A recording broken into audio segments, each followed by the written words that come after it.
If you're a movie collector, you need Movies Anywhere. It pulls your favorite purchase movies from participating digital retailers into one central place, so you can finally say goodbye to scattered movie collections and hello to an organized library. With Movies Anywhere, you can watch your favorite movies on any compatible device, whenever and wherever you want. Ready to grow and enjoy your digital collection? Visit moviesanywhere.com/welcome and register for free. Registration with Movies Anywhere required. Open to U.S. residents 13 and over. Holidays are here, and so is fashionable fitness. Gift yourself a Samsung Galaxy Z Flip 3 5G, a phone that folds in half to literally stand on its own. Pair it with the Galaxy Watch 4 for ultimate wellness and wow factor. Check health stats, flex personal records. Over 90 activities can be tracked, like biking, swimming, golfing, and more. Invest in yourself with tech made to crush goals. Holidays open up with Galaxy. Shop it all at Samsung.com. 5G connection and availability may vary. Check with carrier. Products sold separately.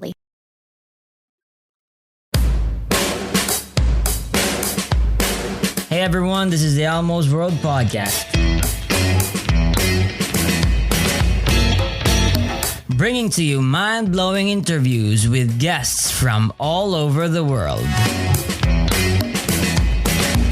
So settle down, relax, and enjoy the show.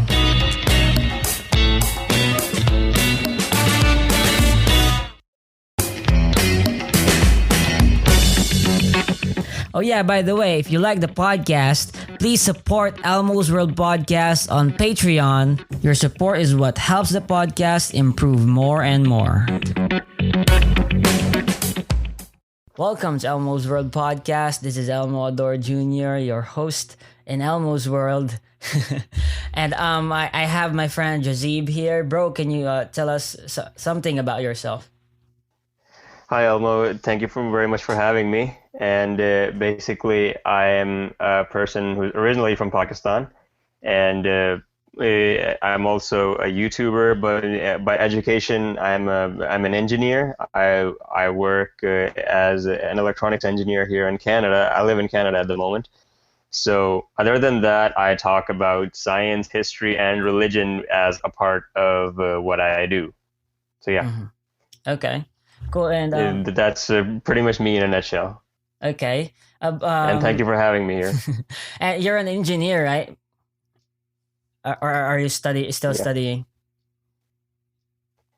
No, I'm an engineer. I'm done studying. I mean, I have my master's degree into electrical engineering. Awesome. Yeah. Awesome. But the question is like, what got you into making a YouTube channel about religion and science and history? Doesn't seem like very part of the STEM field. Well, it's not basically a part of my field, to be honest. I mean, the only thing that would be a part of my field would be science. Mm-hmm. And I've always been interested in science and religion and history. So I thought that, okay, there are a lot of things which a lot of people don't know about. So why not reach the audience and see why these topics aren't known? And I would like to, give a much more detailed take on some of these things. And I would like to basically document a lot of my thoughts on this. And as far as religion goes, my understanding of religion basically stems from the time, I guess it was about 7 years ago, where I was having doubts about my religion. So I started to learn a lot back then. So yeah, so I thought that, okay, why not address the major population of the world, or the people at least in my circle, and try to address some of the questions which I had, or try to document the things which I learned, so that maybe it would be a learning experience for everyone else. Yeah. Mm-hmm.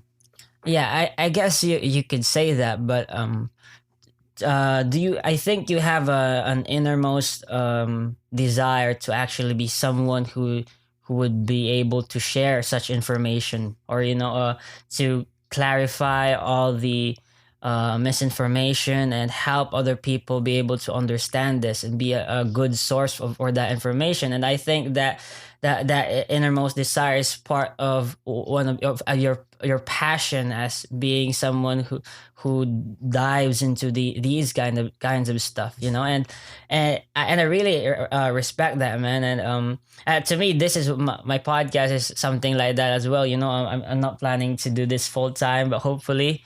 But yeah, I love philosophy, and I want people to be more aware of it, you know. No, these days nobody cares about philosophy, not that much, you know. All they care about is TikTok, Instagram, whatever's happening in this trendy world. That, and you know, sometimes if you put a philosophical lens, it just doesn't make sense. Like, why are you putting so much attention into all this bullshit and stuff? But yeah, so I hope. How about you though? Why are you in on this? Like, for real? Yeah, you're definitely right about that. I mean, as far as you're doing it for philosophy, like you're saying that everything is basically now very much social media, TikToks, and a lot of very vague information where people get from here and there. But you're right, as you're for philosophy, because people don't study much about philosophy. Even me, I don't study much philosophy, but I am getting the hang of it because philosophy basically isn't my thing. It's very tough. And usually when I get into philosophy, I'm usually like, okay, I learned something one day, and the other day I'm like, okay, I forgot. Mm-hmm. And exactly, you're right. I want to be a kind of a source of information of things which people usually ask about. And I'm doing some of the videos in English and Urdu as well because I'm from Pakistan, and and most of my audience are from there. And yeah. Okay, and I'd like to drive this you're right about that being conversation. a Yeah, good source of information. Yeah. I'd like to drive it to the topic you raised earlier about that your points on the morals, I guess moral subjectivity of religions by Richard Dawkins. But I want to get down to the basics first. So, do you believe in God? Yes, I do. Okay.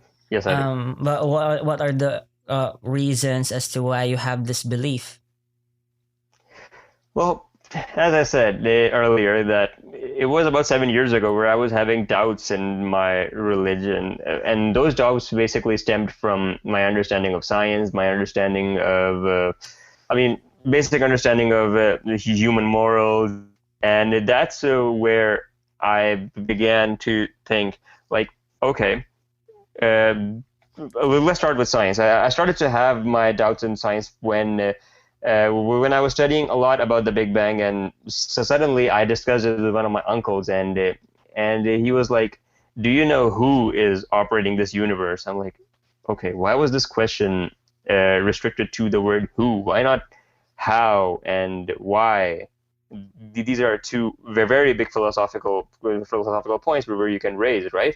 And why hasn't it been raised yet? I mean, he restricted the question to the who. Don't you know who is operating the universe? I'm like, this doesn't satisfy me. And before that, I would admit that I was just a blind believer. I would be blindly following stuff. And then I got to learning about religion, and I came to the point where I was like, okay, religion isn't making much sense to me.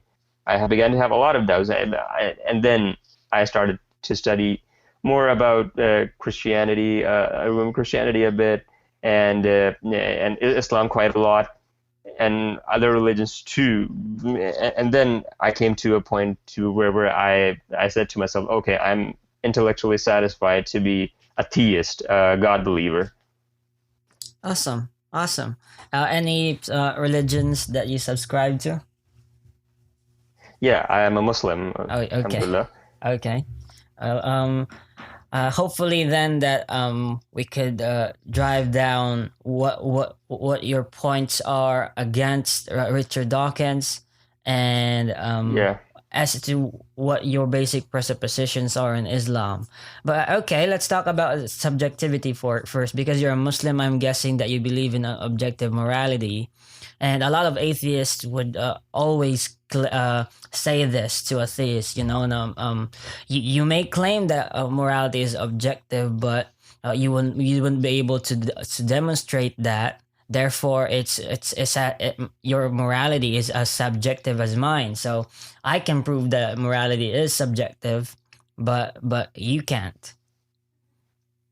Yeah, I mean, this would be a question which would not be directed towards just a Muslim, but maybe just about any theist or any person who subscribes to any religion. But I am of the opinion that, okay, human morals can be very much subjective based on where they're coming from.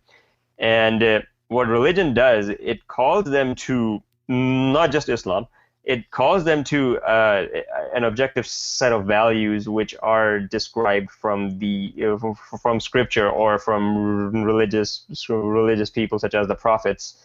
So and their character. So it could be subjective in the sense that, okay, maybe the place where we're coming from, that has some set of values, and I don't think that moral subjectivity is always a problem, but it's a problem only in some instances. So that's how I believe it. But otherwise, I do have a very strong opinion that religion does call people to moral objectivity. Yeah, yeah. You're right that religion does call people to believe in God and a divine command, but the thing is though, when it comes to demonstrating it in a philosophical sense, in this arena, it's really hard for a theist to ground his objective reality. And so for example, if an atheist were to challenge you into demonstrating, okay, show me that morality is objective, how would you do that? Well, if I would say morality is objective, I do have the burden of proof on me to say to demonstrate that, right? I would demonstrate it by my own background. I mean, I'm from a scientific background, right? So I would be using somewhat of the scientific method, or basically the scientific method entirely, to say that if some of the morals which have been given to people, they lead to a scientific good, or they lead to a greater good for the society, or they lead to a greater good for the entire humanity in general. So I would be using that method to describe. Yeah, if something is given by religion, I found out by questioning religion that whatever comes from religion is basically good for all of us, for humanity in general. So this is the method which I use. I mean, it's kind of like saying that whatever is prohibited in religion is bad for you, and in order to demonstrate that, I use science. I use how the world is operating, and what are the basic events, which are not just the basic events, the day-to-day happenings in the world. So this is how I would like to demonstrate that. Okay, I guess then this is what I'd like to do before we tackle on the offensive against the topic on atheism. I want to challenge, shake your foundations for a bit. Okay, you said you questioned Islam, but what part did you? What part? How, or what is your criterion? And what part how did you go on this journey? Okay, it goes pretty much this way that. When I was having that doubt about the Big Bang, right? The Big Bang was like, okay, the universe is beautiful. Maybe God might have started it. And as soon as I reached the question of who is this creator, I'm like, oh, why haven't you said what, why, how? Why didn't you ask all of these questions? Why did you restrict the question to who? And then I basically started to question that. Is the God of Islam the true one, or is it the God of Christianity, or is it the God of Judaism, or are these the gods of Hinduism? So basically, I started off with what do you call the Pascal's wager, and so the biggest refutation to Pascal's wager is, okay, if it's your God, then what prevents it from being someone else's God, right? So that's how I started the questioning. And one of the things which bothered me quite a lot was women rights in Islam, and and things like, okay, when people provided me with some hadiths and some Quranic verses, like, why are these things mentioned in your book? And and they would boil down to human morals.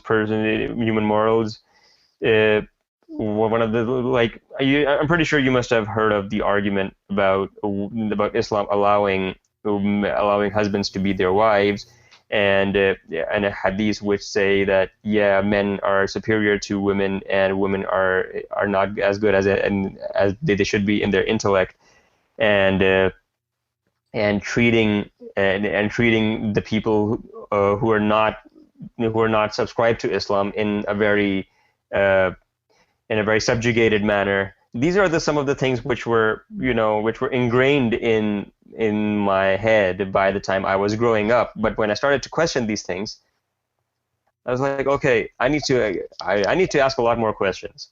And some of the things which were, and one of the major things which basically brought my skepticism out was evolution, like, right? And I'm coming from a society which is very conservative. I mean, Pakistani society is very, very conservative in the sense that whatever is taught to them, that's it. Anything other than that, no, we can't accept this.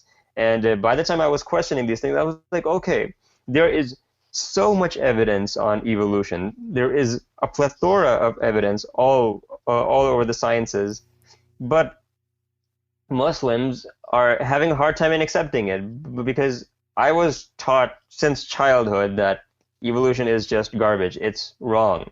It's nothing to be accepted. So I was like, okay. And then I started to make sense of all of these things. I started to realize that, okay, we can have an academic discourse. At one point in time, we can have an academic discourse. We can also give up the idea that you're not supposed to question anything in Islam. And this was taught to me when I asked this question to my mom, that why is it this way? Why is it this way? And then once she told me that, no, you're not supposed to question Islam. Whatever you're being told, that's it. And I first of all got that idea out of my head. Then I came to the sciences. Then I came to human morals. And all of these questions, and when I answered them, they made a lot of sense to me. So yeah, this is my journey in a nutshell, I would say. I see. Okay. What I got from that is, you started talking about the Big Bang, and then it clarified your belief in God, knowing that God could have created the world in a naturalistic sense, and then no, that's how my doubts started. Yeah, that's how but you clarified it. But you clarified it, and and then you established deism, that a God could exist. Classical philosophical God that the philosophers talk about, and then you moved into, as you said, Pascal's wager, and then because of which religion is right, and then because you analyzed Islam and probably every other religion, and you concluded that Islam is the best is the right path to following God, right? Yeah. Okay. Exactly. In a nutshell, yeah. Okay. I would say that when we talk about whether or not we can believe that God is real, in the philosophical sense, without the Islam part, how would you prove that? Can you elaborate it for me? Because that was very a fast, quick how you explained it. Can you explain it further? Further in the sense that how can I prove that a God exists? Yeah. How did it lead you to thinking that? The best argument which worked for me personally were the arguments from the Kalam cosmological argument or the teleological argument that the universe is working so perfectly. But I wasn't convinced till there. I was like, okay, you can still point out some issues here and there from the Kalam or from the teleological argument. You could still make some issues out of this too. But I believed that if my God of Islam, is the true one, the morals which are coming from the scripture, they also have to be true. They also have to be beneficial for humanity.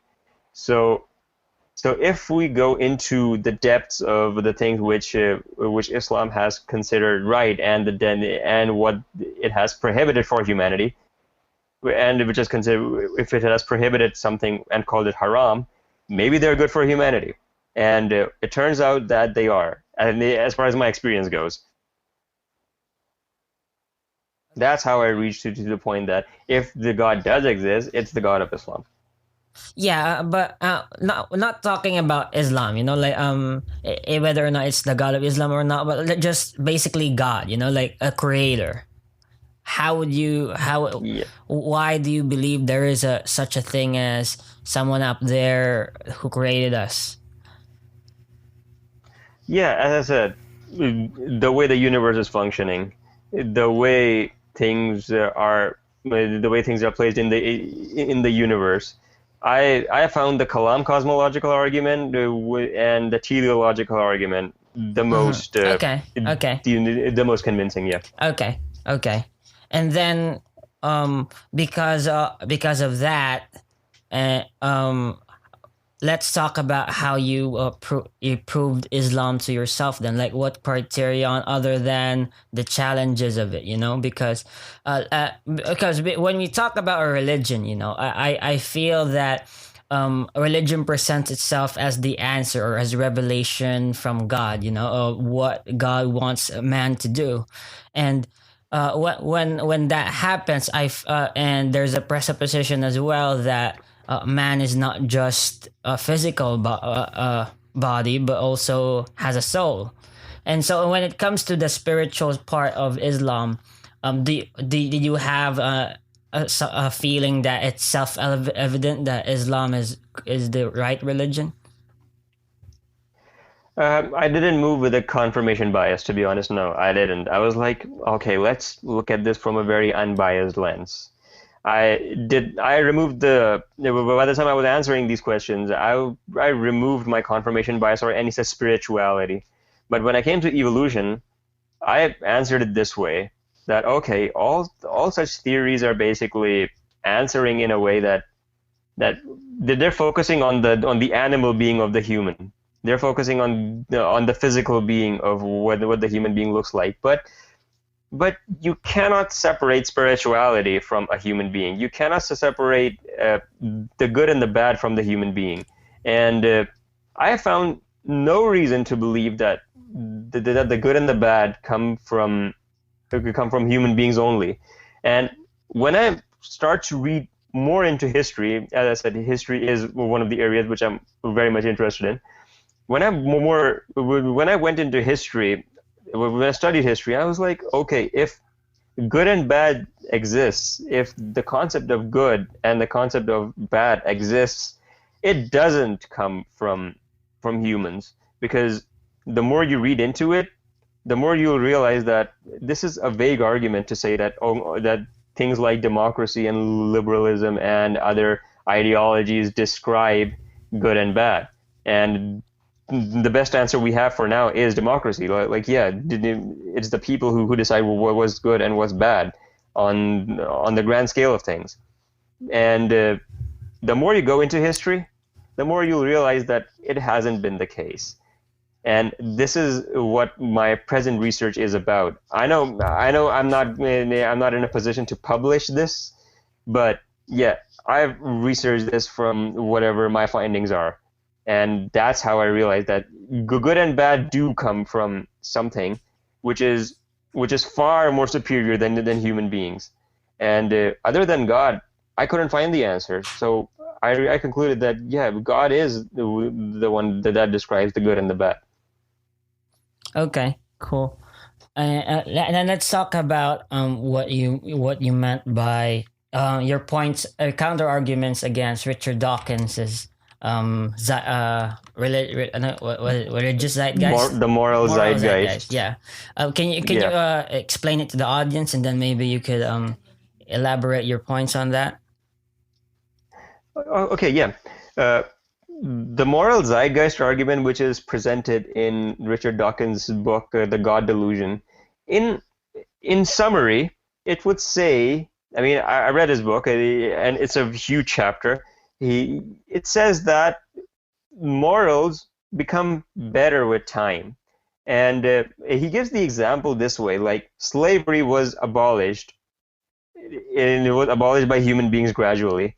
And another example he gives is racism, our attitude towards racism, and our treatment towards women.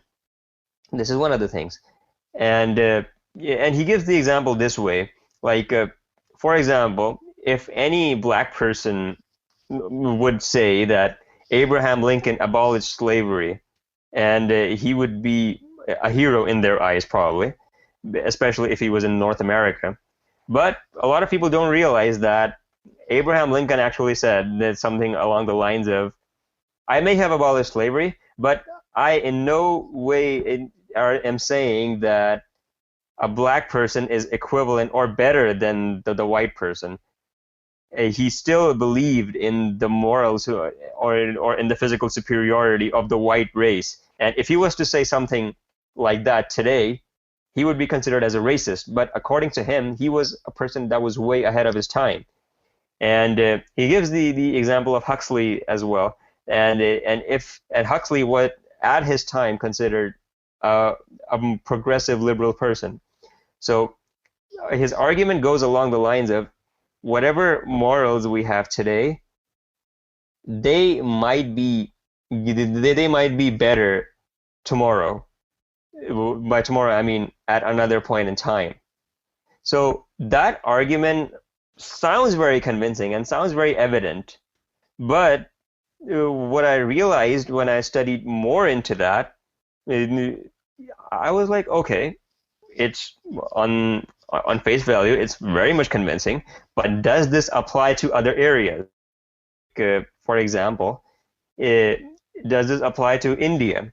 Does this apply to areas such as North America? And does this apply to points in time where we don't talk about much, like China, ancient China? Did this apply to that area?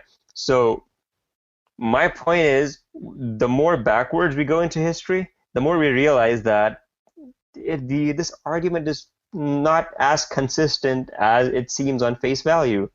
So that's how I see it so far, that it's inconsistent. And if you want me to go into more details into it, yeah, just let me know. I can. We'll start up from there. Please go ahead. I'm listening. Okay, so Richard Dawkins had this argument, I mean, that whatever is happening, it's happening because human morals do get better with time, and he suggests that there might be a Darwinian function for this. He's a Darwinist. He believes that everything that's coming here it does have a Darwinian function. Everything in the human body or everything in the animal body has a Darwinian function to it. And he even associates morals to that. He suggests that. I'm not too sure if he believes in it, but as far as I've read him and as far as I've heard of him, he doesn't believe that it's only it could be explained by Darwinism, but even he's of the opinion that you can't explain everything with science. But yeah, he does suggest that it may have a Darwinian function. But I'm like, no, it doesn't. Morals aren't the only thing that get better with time. They can get even worse with time. Like, okay, I'll give you the example of Confucius, right? Confucius was the person, a Chinese philosopher. I'm sure you've heard of him, right? by 551 to 479 BC in China, Confucius had some very great set of morals which he came about with, and he and his students made sure that all of his teachings were presented in a very good manner all over China. And I have a video made on that. I mean, I don't have all of those thoughts written down, but he has a book, and which was compiled by the thoughts of his students as well. It's called The Analects of Confucius, and you can find it anywhere on the internet. That he talks about how a ruler should rule, what should be his duties, what should be the duties of people in society, and all that stuff. And they believed in a government, and how the government should be benefiting the people, and what should the government work towards for a greater good in humanity. I mean, this was a thought that Confucius had, and if a random person comes about in China and he would say that Confucius gave his thoughts, he would be considered way ahead of his time. And yeah, this is good. It was a good thought. And then after Confucius, in the year 369 to 286 BC, we have Zhuangzi, and Taoists didn't accept what Confucius actually had to say. They defended private life and wanted rulers to leave people alone. And they wanted the idea that whatever we are doing, the government has nothing to do with it. Taoists did not place human beings at the center of the cosmos.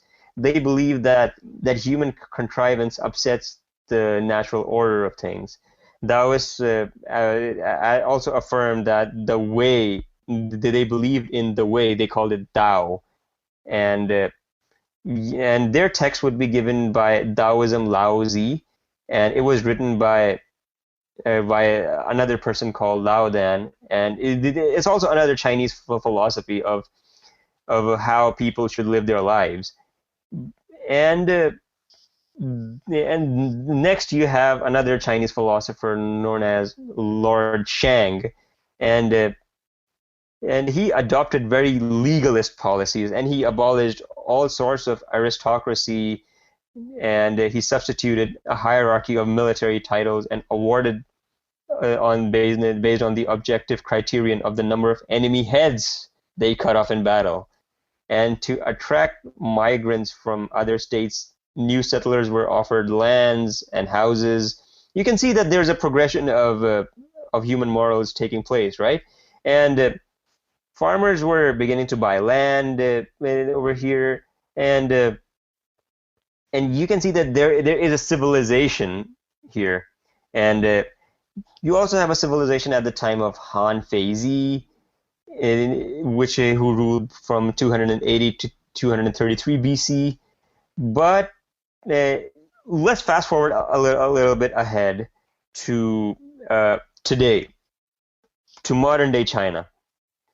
I mean, as far as the argument goes of the moral zeitgeist, morals are supposed to be better with time, right? But now, if you look at China today, I mean, I just showed you that these were some really great societies. These were societies which benefited from how these thoughts were progressing. But if you look at China today, you have Facebook that's banned. You can't use Facebook. You can't use Google. You can't. Your freedom of speech is very much restricted, and even the treatment of Uyghurs, that's another unfortunate scenario. And even the treatment of Christians in China, some of their churches are being destroyed. So I've just fast forwarded to today. But according to Richard Dawkins, people would be appalled. People of today would be appalled if they were living in the past. But simply looking at China, or living as a Christian in China, who's seen their churches being destroyed, he would say, no, I would be happily living at the time of Confucius, right? So this was the first step for me, which said that, okay, it's not consistent. The moral zeitgeist argument is inconsistent. And if you look at the Middle East, in the Middle East, our human morals go in the sense that for example, take the society of Arabia, which is modern day Saudi Arabia, a society which used to bury their daughters alive, a society which used to have no shame in killing people from the other tribes, and as soon as the religion of Islam came to them, they transformed themselves into one of the biggest societies in the world. Like 1.8 billion Muslims, and now they subscribe to the idea that, yeah, we believe in the God of Islam. And they derive their morals from scripture, from the scripture being the Quran.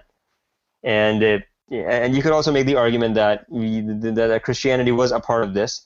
But Richard Dawkins says that if human morals are progressing, it's happening in spite of religion. It's happening without the input of religion, and I find that very much problematic. And like, for example, I'll give you something about India. We just talked about China, and then let's move towards India. At the time of Ashoka was a ruler. He was a very tolerant ruler, a very, very tolerant ruler, and you could easily make the argument that he was way ahead of his time.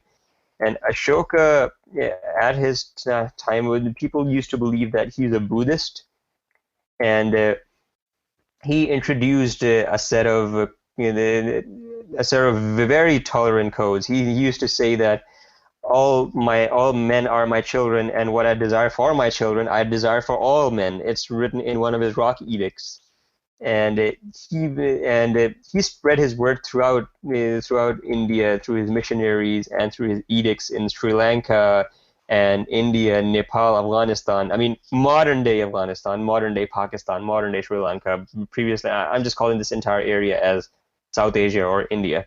So he basically spread out his thoughts, which were very moral thoughts, as what morals should be.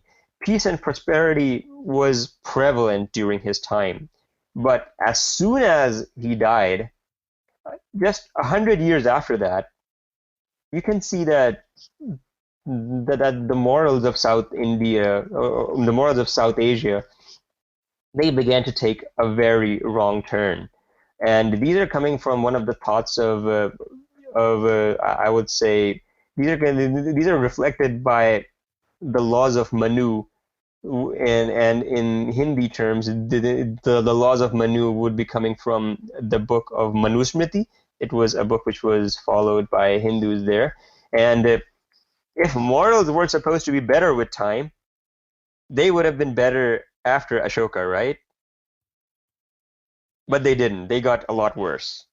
The caste system was prevalent. I mean, as much as Ashoka wanted to recognize the Brahmins and the lower caste people, as much as, I mean, he did recognize them, but as much as he wanted to see these people as equals, as about 100 years after his death, things began to change. The caste system was prevalent. You could be whipped for sitting on the place where a higher caste person sat, or you could have your butt cut off if you fart in the vicinity of any higher caste person. And the property theft was punishable by death if you were a lower caste person. But I mean, you would be stomped by an elephant if you were a lower caste person and you were a thief. And people used to treat servants differently, slaves differently. But if you were a higher caste person, a Brahmin, you would be excused of all of these things. Otherwise, they had things like they would judge women by what their hair color are, and if they had an extra limb, or if they even had a name that belonged to our lower caste, and they had a name of a constellation, a name of a mountain, women would be judged by this way. And servant women were allowed to marry servant husbands. That's it. They could only be the wives of such people. And a priestess who has had sex with his servant, a priest who has sex with a servant woman, he goes to hell. Okay, fine. No repentance, no whatever. But he goes to hell. He loses the status of a priest, and he doesn't get punished. He doesn't get punished at all. All what happens is he loses the status of a priest, and he goes to hell. That's it. And when it comes to the higher caste people, it's so discriminatory that they're devoid. They're completely what should I say? They're completely free from these capital punishments. They're completely free from torture. The worst that could happen was they were exiled, or they were, or they would be branded with some offensive name. Otherwise, it was it got very much discriminatory as soon as Ashoka went. Another example would be coming from the Bhagavad Gita, where Krishna says that those who take shelter in me, though they may be of lower birth, they can attain the supreme destination. But you can see that there is a very irregular pattern of morals here. It's not following a particular pattern. And Voltaire actually writes that, as far as France is concerned, Voltaire was one of the French philosophers, and he used to say that people before us, the French people before us, were way better than what we are now. He writes that civilizations were far more tolerant than the French citizen of his time. He criticizes some of the hardline religious people that because he couldn't make an argument that he was an atheist, but he hated religion. He made an argument that civilizations before us were way better than what we are. He writes about the Jesuits. He writes about the Indian civilization. He basically mentions that the Indian civilization was way better than us. He probably was referring to people at the time of Ashoka.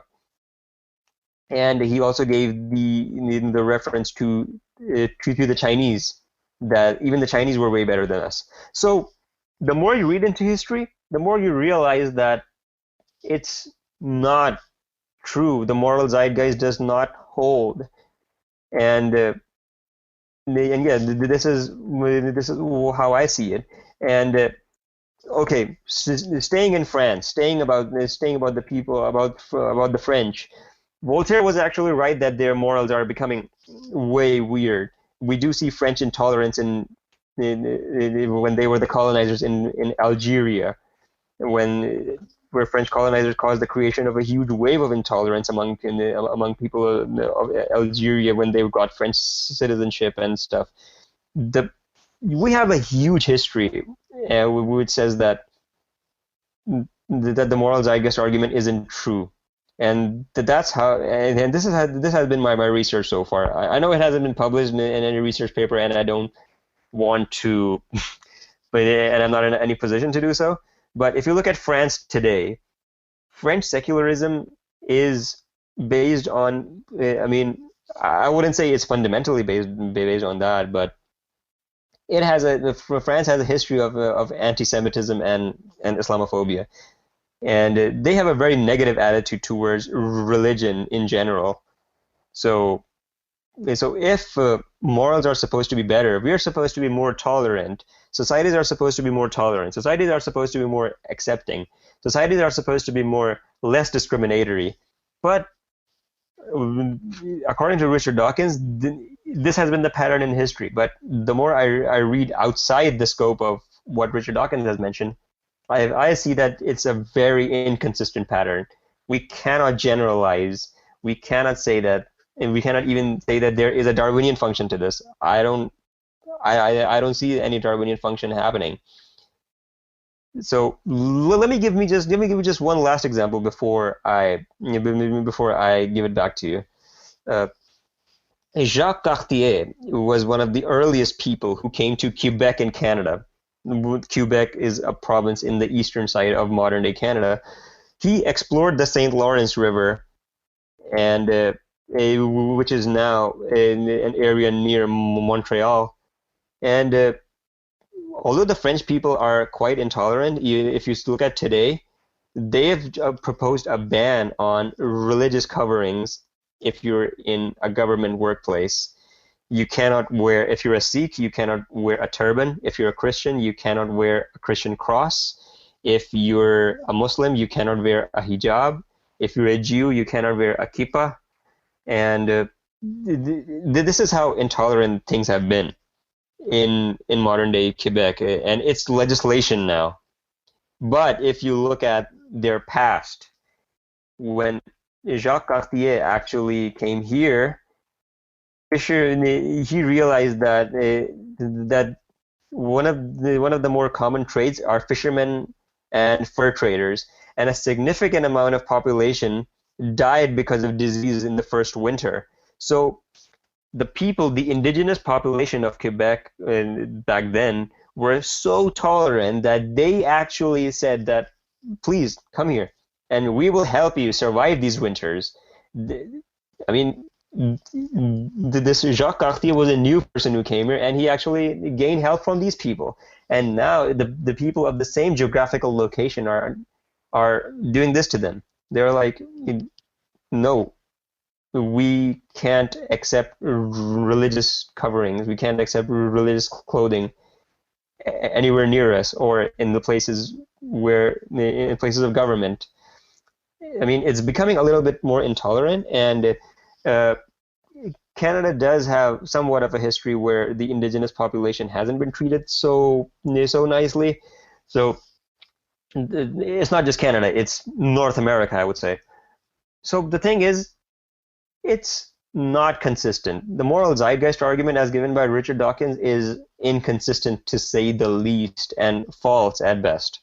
So yeah, that was my case. That was my case against that. Yeah, that's my research. Yeah, true. Although I haven't gone through all of it, I haven't been through the specifics of that, of some of these things. Like I haven't been through the specifics of what Confucius actually mentioned in his Analects, and what were the things which were mentioned by the Hindu scriptures, and how it was presented. You could easily make an argument that, okay, it doesn't present the view of society, and we can't be too sure because history isn't always black and white. But my argument is it's inconsistent. Yeah. You're right in a way that I see your point then, but to me I'm not really familiar with the details of Richard Dawkins's argument on that, but I see where you're going there, where you went back through history and followed the morality of the at the times at every era, and then I guess that you're basing what you would call as right or wrong in comparisons to what liberal ideas we have right now, in comparison to having natural rights, the responsibilities, privileges of being a citizen, the freedoms of speech, and all of that. And so you're looking at the past with modern day liberal lenses and judging whether or not the progress has been good or bad. So the thing is, I think that Richard Dawkins is a fool to say that there is such a thing as an evolution happening. I do agree that there have been improvements from the past to the future, but that there's a principle guiding it, that it's a constant progression is just false, and it's wrong. Especially when you look at when the world became secular, due to fascism and communism.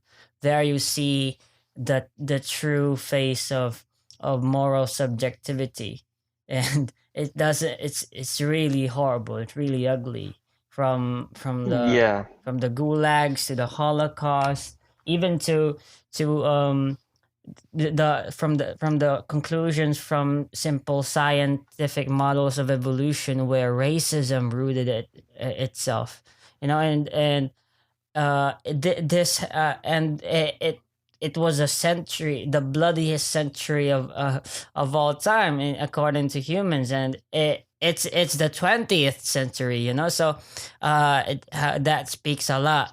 But okay, and then I guess then that I don't think that any atheist would actually hold the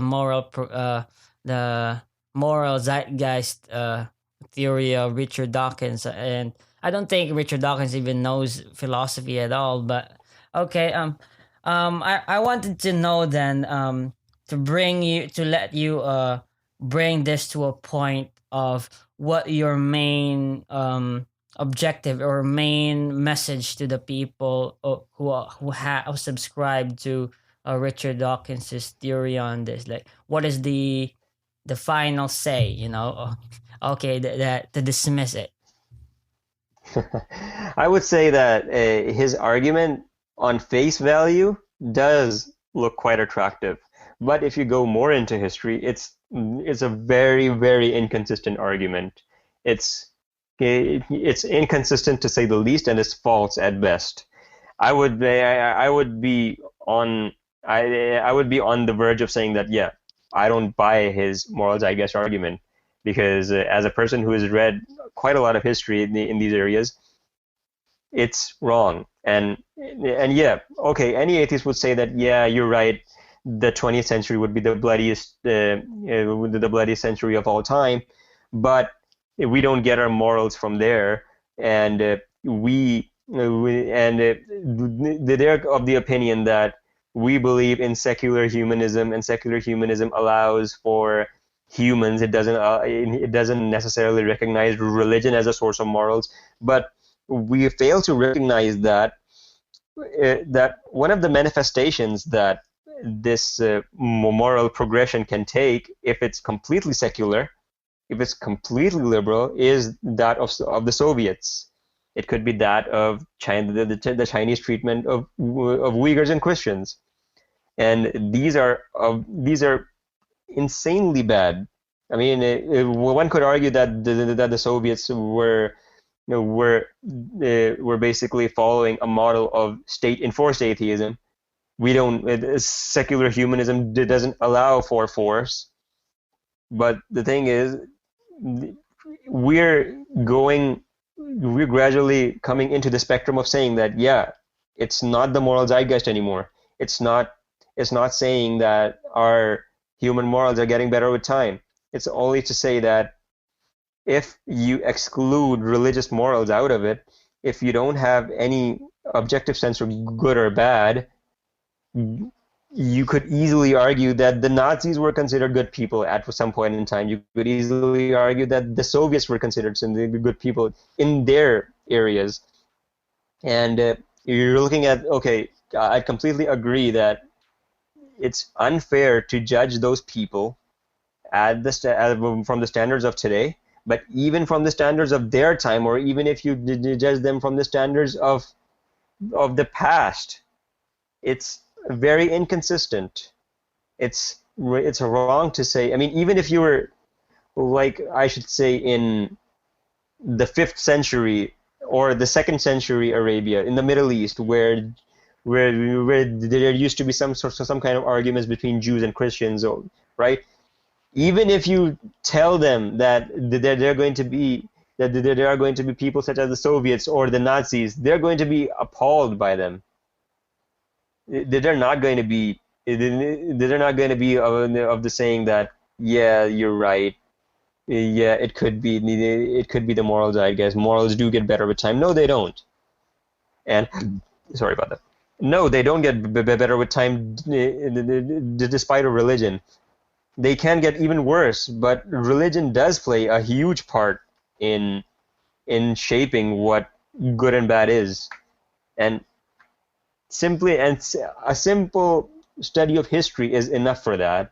That's my answer. A simple study of history, a broader study of history. Cool. Okay, and Bro, it's been an awesome talking to you. We're almost No, thank you very much for having me. We're almost closing You an have a hour. good. And I'd like to ask you one last question, to finalize this. Sure. There are a lot of viewers who are also probably interested in religion, science, and history. And what in a way, we are people from the modern era, but we're also one of the most pluralistic and we have the most diverse belief systems in all of history, probably.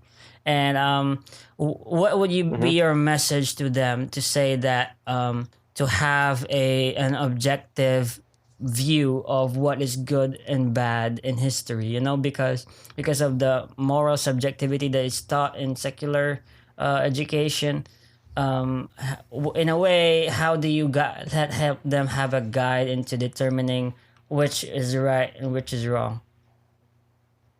I would say that, okay, if you're a religious person, understand what your religion is actually talking about and see that is it good for humanity in the long run. Like, I would say that this is something as reductio ad absurdum, right? If it follows the reductio ad absurdum, you're not supposed to take it on just like that. Like, reductio ad absurdum goes on to saying that if something logically follows and it reaches a very absurd conclusion, it's probably not right.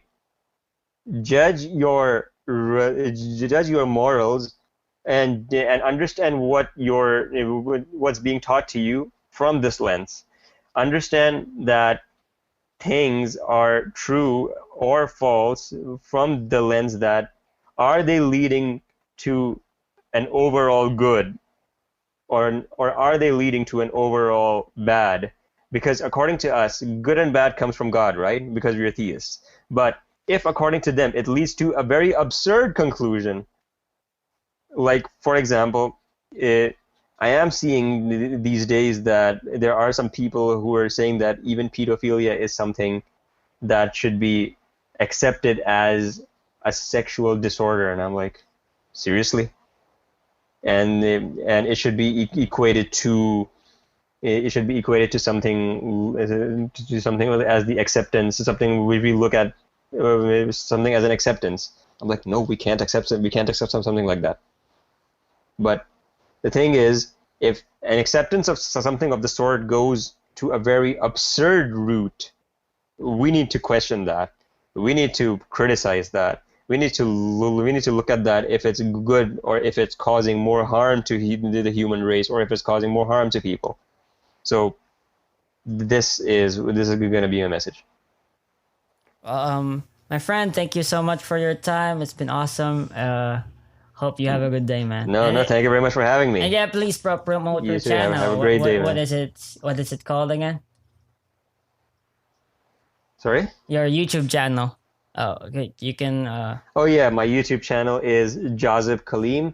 Is from my own name. I know it's a very tough name to pronounce. I'll spell it Jazib space Kaleem. That's my name. So that's my YouTube channel. Do check it out. And I talk about science, history, and religion. These days I'm talking a little bit about history. And yeah, I do talk about science and religion too. So yeah, don't forget to check it out. And thank you very much for having me, Elmo. So that's the end of it. Thanks for tuning in, guys. This is your host, Elmo Ador Jr. And thank you for listening in. And please subscribe. Please follow us on Facebook. Please follow this. Please. Thanks.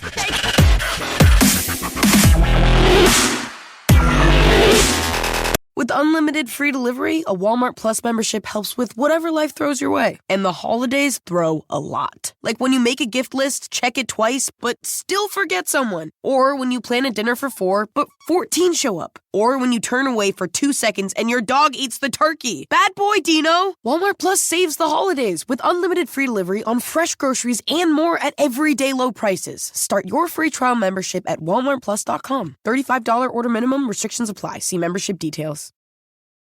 It used to be hard to find the exact auto parts you needed, and that meant spending a lot of time at swap meets. It's a different game now when you can order exactly what you need from eBay Motors. They have 122 million parts, so you can always find the right fitment. Spend less time searching and more time building with the eBay Motors app or visit ebaymotors.com. Let's ride.